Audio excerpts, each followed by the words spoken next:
Bonjour à toutes et à tous.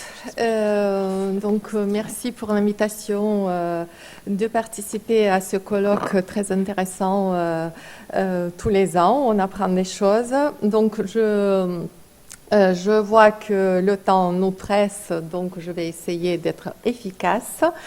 Alors, en effet, je suis donc coordinatrice régionale des EMPP. Équipe mobile psychiatrie précarité, et donc dans ma mission j'accompagne, soutiens et anime le réseau des 20 équipes de notre région. Madame la directrice générale adjointe a parlé de 21 équipes. Les deux chiffres sont vrais parce qu'on a une équipe dans les Landes qui a 2 branches, un peu nord des Landes et Mont-de-Marsan. Voilà. Mais comme c'est le seul pyramide, donc bon, je compte comme une équipe. Donc ces équipes qui œuvrent tous les jours auprès des publics en situation de grande précarité et d'exclusion, qui sont atteints de troubles psychiques, qu'ils soient avérés ou suspectés. Ah oui, pardon, je ne sais pas présenter donc le plan de mon exposé. Voilà, je suis à l'introduction et je fais une toute petite introduction pour parler donc de l'exclusion et troubles psychiques, la double peine.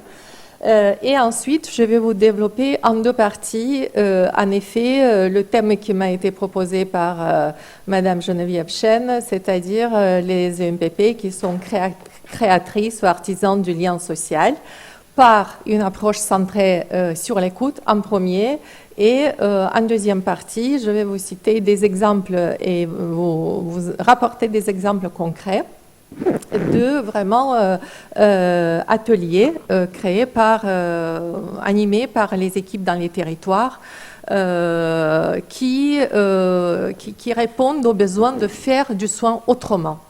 Voilà, donc je reviens à ma petite introduction pour vous dire que les EMPP donc, interviennent auprès de ces publics en situation de grande précarité et d'exclusion, là où ils sont, et le but est de les amener aux soins dont ils ont besoin, mais qu'ils ne demandent pas. Les EMPP ont également, je le rappelle, la deuxième mission qui est de soutenir et d'apporter un appui technique aux acteurs de première ligne, ceux qui prennent, dits de première ligne, ceux qui prennent en charge ces publics au niveau social et autres. Le cahier des charges des EMPP précise bien que pour ce faire, pour amener les publics, les personnes en situation de souffrance aux soins, il faut passer par créer le lien. Parce qu'autrement c'est pas possible, et c'est autour de cette notion de lien social qu'on s'est réunis aujourd'hui. Pourquoi la double peine? Vous pouvez imaginer bien, c'est une expression qui a été utilisée par le psychiatre Alain Merkuel, un des pères fondateurs le fondateur de la toute première EMPP donc à Paris. Car donc il parle de ces personnes sans domicile fixe atteintes de troubles mentaux qui représentent, comme on le sait bien, plus de 30% de toutes les personnes à la rue. Et il y a une autre expression d'un autre psychiatre, Guy Darcourt, professeur émérite à l'Université de Nice, qui parle de double stigmatisation pour les personnes atteintes de schizophrénie qui se trouvent souvent en situation de précarité. Je pense que vous l'avez bien compris, que la combinaison précarité, maladie mentale et l'exclusion, cette dernière découlant de la combinaison des 2 premières, précarité et maladie mentale, qui sont déjà très intriquées, donc c'est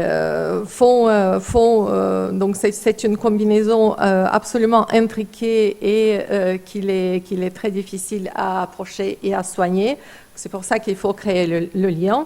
Et en plus, ça nous ramène à une autre notion proposée par un autre psychiatre, Jean Furtos, très connu pour ses travaux concernant cette clinique qu'il appelle psychosociale et qui nous parle de syndrome d'auto-exclusion qui est une souffrance qui empêche de souffrir sa souffrance. Donc, ce qui veut dire que pour ne pas souffrir de la situation d'exclusion subie, le sujet va exercer sur lui-même une activité pour s'exclure de cette situation, transformant ainsi le subir en agir. Voilà, c'est dans ce contexte que les EMPP interviennent. Pardon. Voilà. Pour accomplir leur mission. Donc, la première partie, comme vous avez vu, c'est vraiment l'approche. Donc, on a beaucoup parlé d'aller vers. L'aller vers, c'est vraiment la démarche des EMPP qui interviennent auprès des personnes qui ne demandent rien. Et pour lesquels le soin n'est pas accessible, qui sont souvent aussi un renoncement aux soins, donc d'autant plus difficile la démarche, c'est l'écoute. L'approche est centrée sur l'écoute. C'est vraiment le point de départ, cette écoute. Toute mise en écoute est une remise en lien, en fait. Et donc, la qualité de l'écoute est très, très importante. On écoute, le professionnel écoute pour connaître l'autre, pour comprendre l'autre, pour rencontrer l'autre. Et recevoir la parole et la souffrance est déjà un acte de rencontre. Une ouverture face à l'isolement social qui enferme la personne. Donc, en ce qui concerne l'aller vers, il ne s'agit pas seulement d'écouter, bien sûr, mais il s'agit d'aller au-devant de l'autre pour solliciter sa parole. Donc, on a parlé de posture professionnelle. En effet, c'est une posture, on sollicite la parole, ce qui signifie qu'on se soucie de, on est attentif à, on est affecté par la situation de la personne rencontrée. Donc, ce qui compte, c'est que aller vers, dans l'aller vers, il y a l'intention qui crée l'opportunité de voir naître un désir de s'adresser à l'autre, voilà, pour redonner une place à sa parole. L'isolement signifie, donc on a vu, l'isolement, c'est un peu plus large. Les personnes et les publics auxquels s'adressent les EMPP sont le plus souvent en situation d'exclusion, qui est encore plus fort. Ils sont exclus de tous les dispositifs donc, de droit commun. Et c'est encore plus fort que l'isolement. Donc, cet isolement est souvent lié à une rupture de lien. Donc avec les autres, ça va de soi, mais il y a une rupture de lien avec soi-même. Et c'est là où donc les professionnels des EMPP, leur travail, donc que ce soit des infirmiers, des psychologues, des psychiatres, il y a aussi des éducateurs, il y a d'autres professions dans les EMPP. Le travail va consister à restaurer ce lien intrapsychique en passant par cette rencontre intersubjective entre deux subjectivités. Et c'est ce lien à l'autre va permettre de renouer avec soi-même, de se réorganiser au niveau de son psychisme et de se réouvrir au monde. Donc, restaurer la parole avec l'autre, en passant par la restauration de la parole avec l'autre, on a la possibilité d'entamer le processus de restaurer la parole avec soi. Et c'est ça que vont faire les équipes.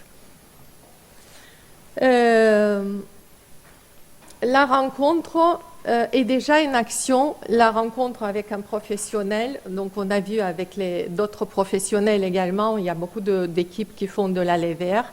En l'occurrence, ce sont des équipes de psychiatrie qui sont toutes rattachées à des établissements psychiatriques ou hôpitaux généraux avec des pôles de psychiatrie. Je parle de la région. Pardon.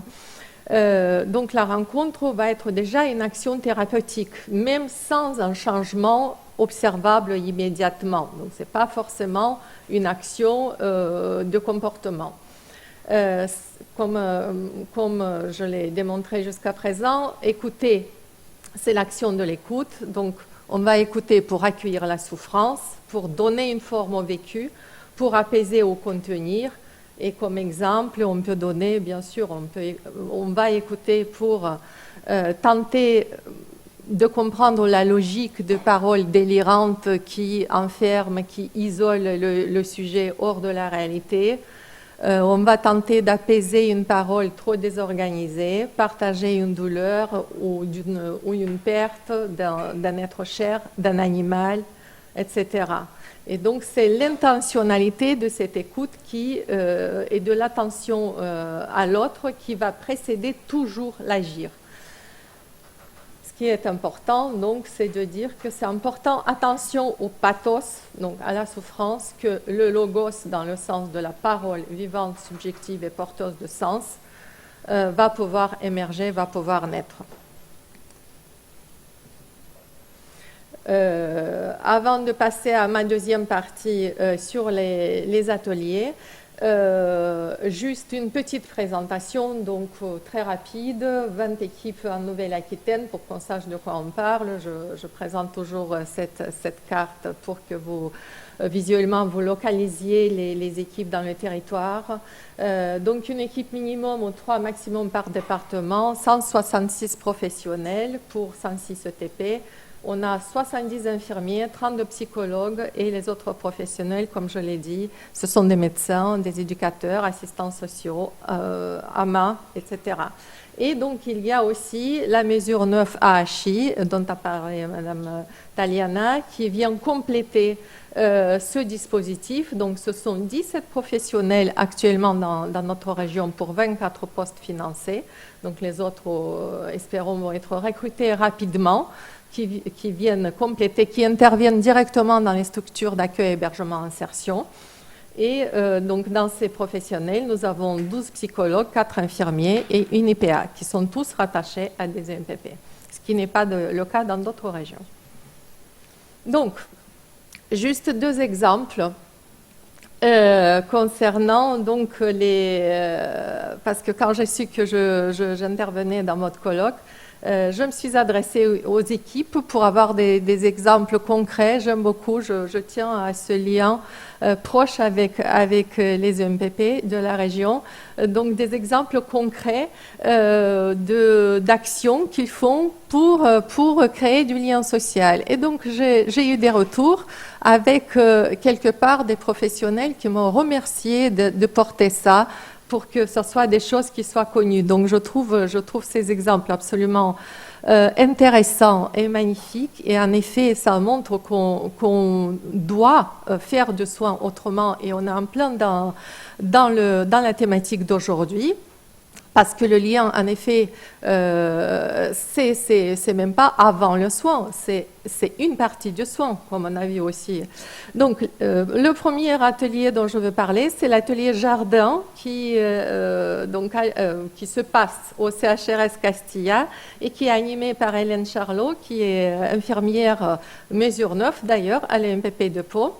Voilà, je passe rapidement. Le but a été donc de favoriser le lien social pour des publics du CHRS qui entraient très peu en lien, qui étaient très isolés, pas de rencontres interfamiliales, pas de espace intergénérationnel.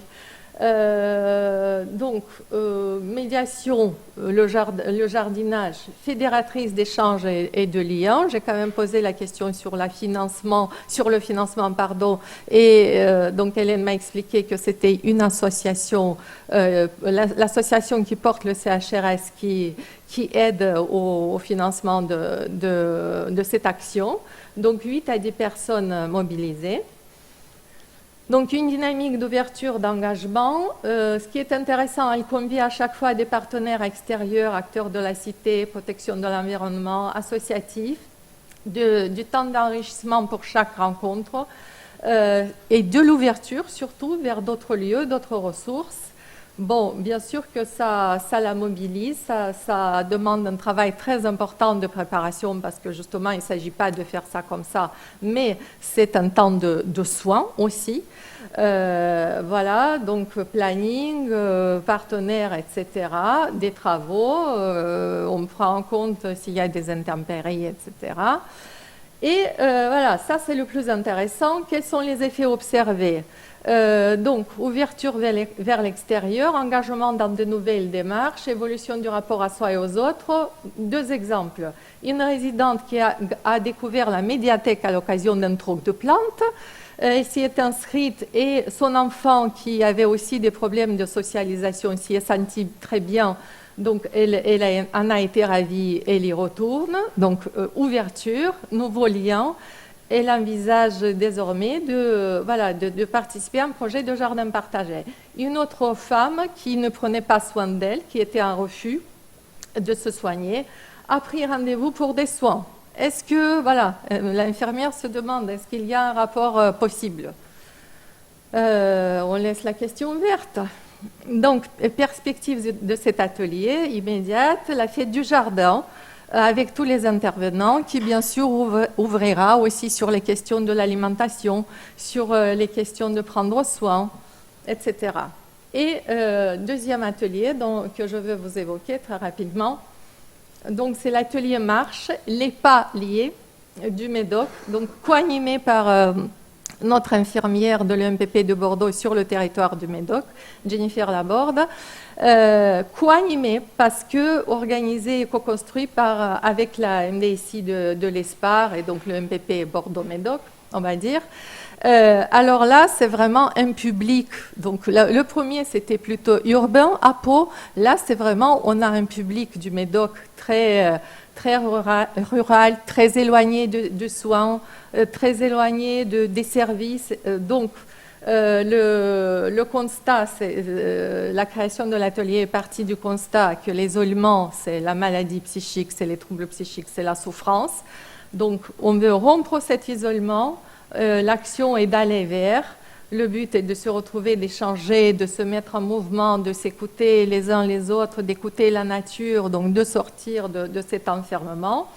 Les publics, comme je vous ai dit, personnes en situation de grande précarité, isolement, souffrance psychique, éloignés du soin et qui n'en veulent pas. Et c'est un groupe de marche mensuel. Ils se retrouvent, ils se fixent des endroits où ils vont aller. Donc, je vous ai donné des exemples dans la région. Le groupe est petit, maximum 8 personnes. Il y a 2 assistantes sociales et l'infirmière de l'EMPP qui accompagne. Donc les groupes sont souples, il ne s'agit pas d'obligation. Voilà. Accessibilité, c'est les assistantes sociales, parce qu'il y a des gros problèmes de transport dans le Médoc, vous devez le savoir. Donc c'est les assistantes sociales qui vont chercher les personnes participantes. Donc on est hors du cadre classique du soin. L'infirmière propose quand même des échanges, enfin ça se passe naturellement, les échanges informels, mais aussi des entretiens formels en marge de cette marche ou sur rendez-vous sont possibles. Et donc là, on revient quand même à la mission d'amener aux soins. Et voilà, les participants échangent entre eux. C'est une première démarche. Ils sortent de chez eux, ils vont vers l'échange avec les autres. Oui, Geneviève. Donc, effet observé, échange, soutien, fidélisation, groupe soutenant et les rendez-vous sont attendus. Donc, il s'agit de faire soin autrement, se rencontrer, partager et se remettre en mouvement. Donc j'ai mis ça, mais j'ai quand même une petite conclusion que je vais vous lire très rapidement. En conclusion, donc, l'action des EMPP met en évidence le rôle central du lien social dans les parcours en santé mentale, en montrant que l'écoute, la présence et la mise en relation peuvent constituer des leviers thérapeutiques à part entière. Toutefois, derrière, il y a quand même, j'ai relevé 2 interrogations un peu plus structurelles. Donc, si le lien social soigne et sauve, comme l'affirme une des 2 professionnelles, il y a aussi un risque de déplacement de la fonction soignante. En tout cas, on peut l'entendre comme ça, surtout dans un contexte marqué par une pénurie durable de psychiatres. Les développements de ces approches pourraient être interprétés non pas comme un enrichissement du soin, mais comme une réponse palliative à un manque de moyens. D'autre part, il y a une autre interrogation, la place des EMPP. Ça, c'est encore plus important ou aussi important. Les EMPP, initialement, ont été pensés comme des dispositifs transitoires qui doivent renvoyer vers le droit commun, mais Aujourd'hui, les CMP sont saturés, donc les EMPP souvent sont le dispositif qui va faire du suivi des patients. Donc, ce qu'on doit avoir en tête, si les EMPP apparaissent comme des actrices essentielles du lien social, quand même leur développement ne peut être envisagé indépendamment d'une réflexion globale sur l'organisation du système de santé mentale. Il faut renforcer le droit commun également, parce que sinon il y a le risque de voir ces dispositifs devenir des solutions, des substitutions et recréer de l'exclusion pour les gens déjà exclus. Voilà, merci beaucoup.